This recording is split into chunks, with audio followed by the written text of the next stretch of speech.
Hello, English learners. Welcome back to the Real English Podcast. Hi, everyone. I'm Emily, and it's great to be here. And I'm Jack. We have a really relatable topic today. We sure do. Have you ever been stuck in a conversation, Jack? Oh, definitely. Usually at a party or a work event. Right. Someone just keeps talking, and you can't get away. Exactly. Just last week, a guy talked to me about golf for 20 minutes. Oh no, 20 minutes. That's a long time. Yeah, and I didn't know how to leave politely. That happens a lot, and that's our topic today. We're teaching you the graceful exit from a never-ending chat. This is such a great skill for upper intermediate learners. Why is it so helpful for this level, Emily? Well, you're probably very good at making small talk by now. That makes sense. Starting the conversation is the easy part. Exactly. But ending it without sounding rude is much harder. We want to give you tactful phrases to wrap things up smoothly. And we'll cover the right social cues to use, too. It'll really help you at social or professional events. You'll never be trapped in a boring conversation again. Sounds like a promise. Let's jump into our vocabulary preview to get started. Wrap up. This is a really common phrasal verb in English, but how would you explain it, Emily? It basically means to finish or end an activity. Right? Just like wrapping a present, you're closing the conversation. Exactly. I use this expression all the time at the office. Me too. You can easily say, I need to wrap this up. That sounds much softer than saying, I want to stop talking. Oh, definitely. Using this phrase makes the exit feel much more natural. Interject. This is a really great word for polite interruptions. Yeah, it means to say something while someone else is speaking. Have you ever had to interject when a person won't stop talking? Oh, constantly. Sometimes you just have to jump right into the chat. Right? You might say, I'm sorry to interject, but I need to go. That's a perfect way to use it at a social event. It really is, because it shows you respect them but still need to leave. Cue. A cue is basically a clear signal or a helpful hint. And in these situations, it's usually a nonverbal signal, right? Exactly. Looking at your watch is a very strong visual cue. Stepping back slightly is another really good physical cue to use. Do you think people usually notice these cues at social events? Most people do, and it helps them realize the conversation is finally ending. Yeah, giving a cue is much better than just walking away silently. I agree completely. So are we ready to hear these words in action? Sounds great. Let's move right along to the dialogue section.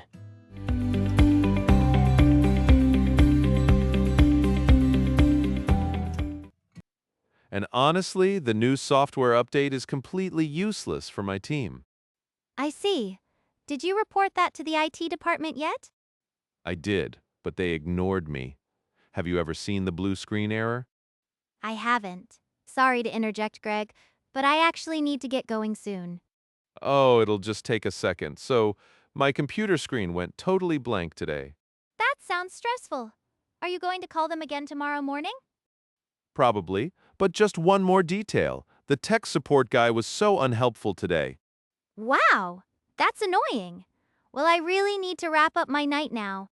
Oh, wait. Did I tell you what the manager said about it? Not yet.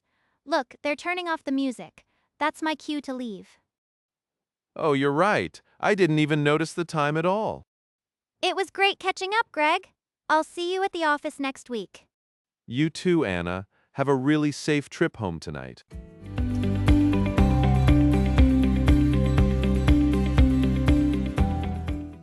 Welcome back to the language takeaway section of the show. That dialogue was pretty relatable, don't you think? Oh, absolutely. I've definitely been trapped in those situations. It really happens to the best of us. Let's look at some useful vocabulary from the dialogue. What's our first expression for today, Emily? First, we have the phrase, sorry to interject. Right. The core vocabulary word there is interject. What does it actually mean to interject, Jack? It simply means to interrupt an ongoing conversation. You suddenly add a quick comment while someone speaks. Exactly. But doing it suddenly can sometimes feel rude. Why does adding sorry to help in this case? It softens the interruption and makes it very polite. Have you ever used this trick at a party? All the time. Sorry to interject, but I'm thirsty. That's a classic and very effective escape move. Okay, what's our next useful phrase for today? Next up is the phrasal verb, wrap up. In the dialogue, we heard wrap up my night. I really use this specific phrase all the time. To wrap something up just means to finish it. Yeah, you bring an event to a natural close. Why say wrap up my night instead of leaving? It just sounds a lot friendlier to the host. It tells people you're slowly finishing your evening activities. It's much softer than loudly announcing your final departure. Right? It gently prepares everyone for your actual exit. You can wrap up other things too, right? Yes, good point. You can wrap up a long meeting. Or we can wrap up a podcast episode. That leads us nicely to our final focus phrase. The last important word to learn today is cue. We heard the fun phrase, "That's my cue to leave." A cue is essentially a clear signal for someone. It tells you that it's finally time to act. Just like actors waiting for a cue on stage, right? Exactly. In daily life, it's often a little joke. It's a playful excuse to make a quick exit. What kind of signals act as a good cue? Well, maybe the party host starts yawning really loudly. Yeah, a big yawn is definitely your cue to leave. You see the yawn, and you take the gentle hint. Do you ever use this phrase at work, Emily? Sometimes, if my boss checks his watch, that's my cue. That's definitely a clear signal to walk away quietly. I think upper intermediate learners will find these phrases super helpful. They really will make any social exit much easier.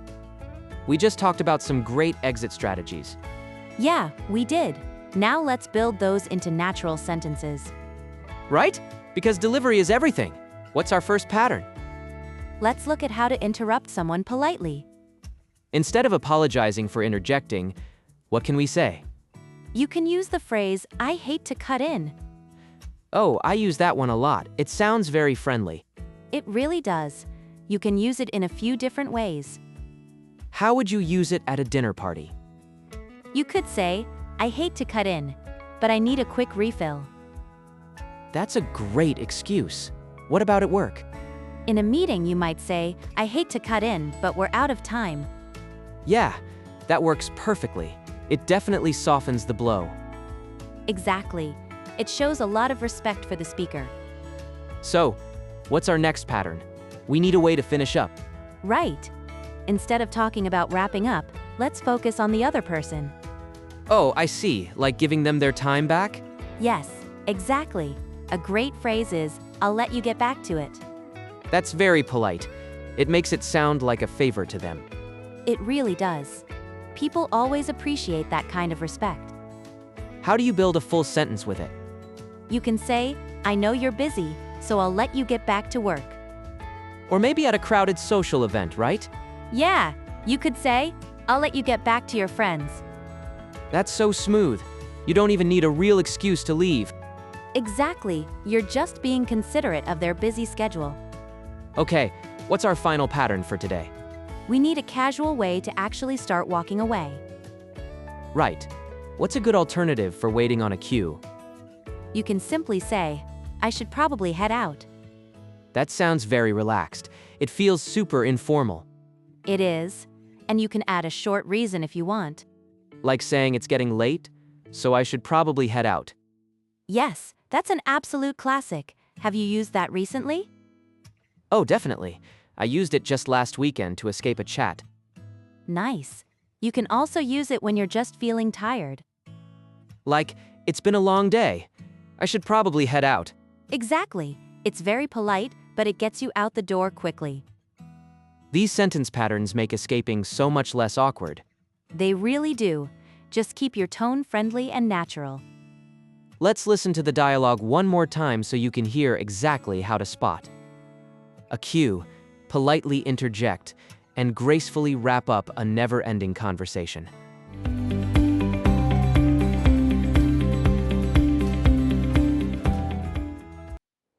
honestly, the new software update is completely useless for my team. I see. Did you report that to the IT department yet? I did, but they ignored me. Have you ever seen the blue screen error? I haven't. Sorry to interject, Greg, but I actually need to get going soon. Oh, it'll just take a second. So, my computer screen went totally blank today. That sounds stressful. Are you going to call them again tomorrow morning? Probably, but just one more detail. The tech support guy was so unhelpful today.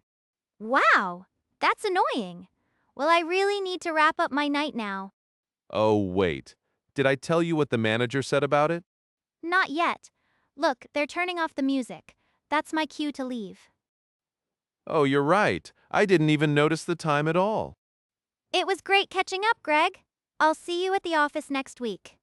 You too, Anna. Have a really safe trip home tonight.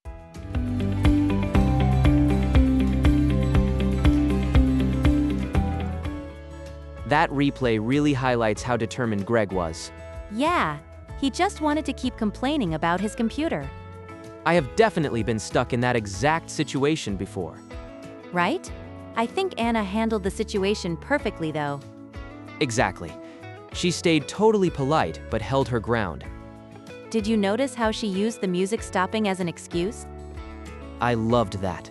Finding an external cue is a really smart move. Now it's time for some out loud speaking practice. That's right. We want you to feel confident using these phrases. We're going to play a few key lines from the dialogue. Please listen carefully to the speaker and repeat out loud. Anna is going to read them for us today. Are you ready? Let's get started with the practice. Sorry to interject, Greg, but I actually need to get going soon. That sounds stressful. Are you going to call them again tomorrow morning? Well, I really need to wrap up my night now. Look, they're turning off the music. That's my cue to leave.